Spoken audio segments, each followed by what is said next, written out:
মার্কিন পোশাক ক্রেতাদের শীর্ষ গন্তব্য হয়ে উঠতে যাচ্ছে বাংলাদেশ।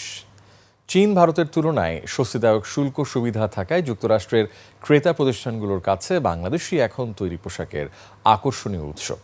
যুক্তরাষ্ট্রের সাথে পাল্টা শুল্ক নিয়ে ইতিবাচক সমঝোতা হওয়ায় খুবই আশাবাদী দেশের পোশাক খাতের উৎপাদক ও রপ্তানিকারকরা। সাদিয়া লাবনী রিপোর্ট।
যে একটা মহা বিপদ বা মহা ঝুঁকি তৈরি হয়েছিল, সেটা এখন একটা সুযোগে পরিণত হয়েছে।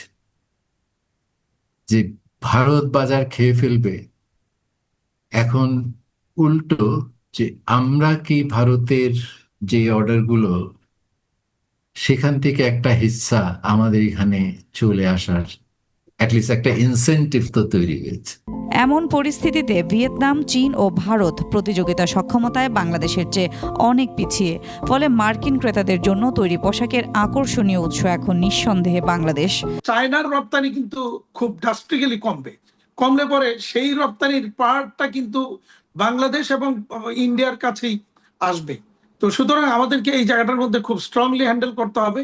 বাংলাদেশের উপর পাল্টা শুল্ক 20%, আরেক প্রতিযোগী ইন্দোনেশিয়ার উপর 19%। দেশটিতে বিপুল শ্রমশক্তি রয়েছে, তাই ভবিষ্যতে ইন্দোনেশিয়া পোশাক খাতে বাংলাদেশের নিকটতম প্রতিযোগী হয়ে উঠতে পারে বলে ধারণা করা হচ্ছে।